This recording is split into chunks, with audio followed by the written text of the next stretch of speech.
В Камрате впервые организован круглый стол, на котором присутствовали представители всех структур Республики Молдова. В их число вошли представитель Министерства информационных технологий, представители Координационного совета по телерадиовещанию, представители агентства ТИКа, депутаты Народного собрания Гагаузии и представители местных телерадиовещаний. А в рамках встречи был проведен анализ сценария о переходе с аналогового на цифровое вещание на юге Молдова, в том числе и ВТО Гагаузия, а также проблемы и возможности, которые такой переход создает для общественно-вещательной компании ГРТ. Подробную информацию представил эксперт Совета Европы Хуан Барата.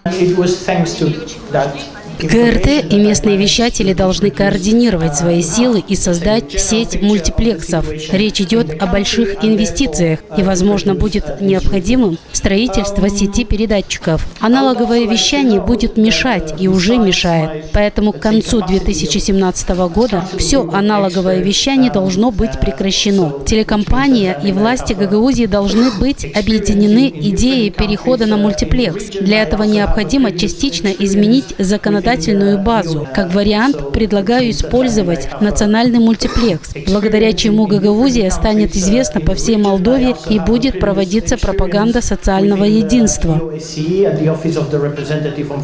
Наиболее серьезным препятствием на пути к переходу на цифровое вещание является тот факт, что цифра является инновацией, предполагающая полный отказ от уже существующей системы и ее замену на новую. Планируемые меры и действия требуют гарантии того, что существующая аналоговая система вещания будет полностью выведена из эксплуатации к дате завершения процесса перехода. Аналоговые системы могут создавать помехи для цифрового вещания, как на территории Молдовы, так и за ее пределами. Никаких возможностей продолжить и дальше работать в аналоге реально нет, потому что буквально, во-первых, международное соглашение Женевское, которое нас обязывает не создавать помехи соседям и не жаловаться, когда они нам мешают, никто не отменял. И хочу сказать, что у нас уже есть петиции насчет того, что в некоторых населенных пунктах вдоль границы с Румынией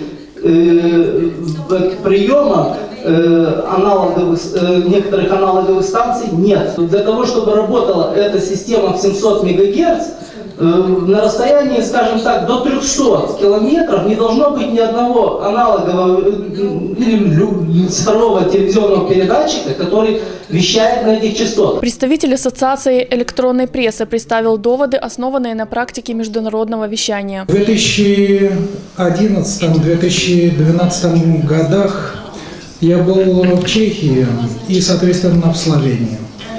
И сумел понять очень простую истину.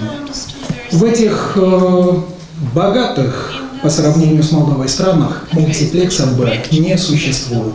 Мультиплекс С – это не один мультиплекс, а сеть региональных мультиплексов. Я сомневаюсь, после того, что увидел в Чехии и, соответственно, в Словении, что у нас когда-нибудь появится мультиплекс то ли С, то ли Б, то ли Д. В этих странах, в Чехии и в Словакии, мультиплекс А не набирает должного количества каналов. Давайте посмотрим реально. В национальном мультиплексе А, который еле-еле доживает свои дни, у нас всего лишь каких-то 8-9 каналов. Какая разница? Вместо 15. Какие бы ни возникли сложности при переходе на цифровое вещание, оно будет исполнено, отметил начальник отдела контроля и цифровых технологий.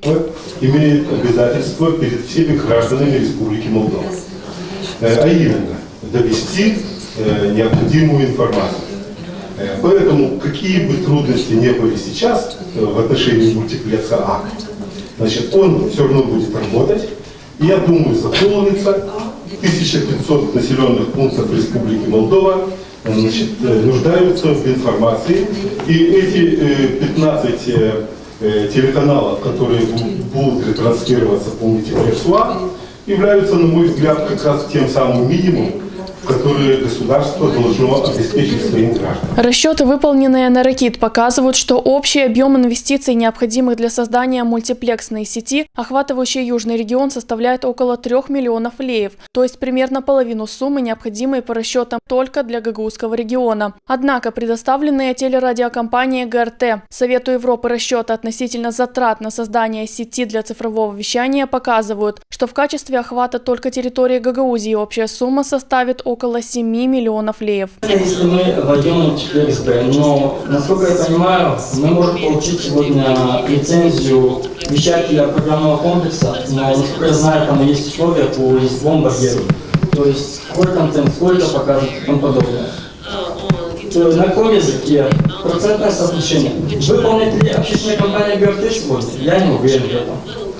Поэтому было бы здорово строить сегодня свой региональный мультиплекс не весь Южный регион, а именно на территории Гагаузии. Представители местного вещания высказали мнение о том, что положительный эффект могло бы принести объединение компаний в акционерное общество. Неплохо было бы, если бы на базе этих коммуникаций создали бы акционерное общество, и туда бы вошли все заинтересованные компании, которые сегодня есть, со своим долевым участием. И форма можно определять то ли на частной базе, то ли государственно-частного партнерства. Это, говорится, обсуждаемо. Но это реалистично.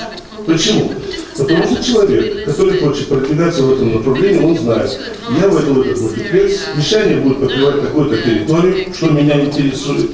Здесь я буду делать свою рекламу, здесь я буду свою аудиторию иметь с новостями. До 31 декабря 2017 года существующая аналоговая система вещания будет полностью выведена из эксплуатации. До назначенной даты осталось полгода. Как будут получать информацию жители Гагаузии, остается под вопросом, так как участие на получении лицензии еще не объявлено по причине отсутствия технических условий. Успеет ли Министерство информационных технологий разработать технические условия и организовать конкурс, озвучено не было.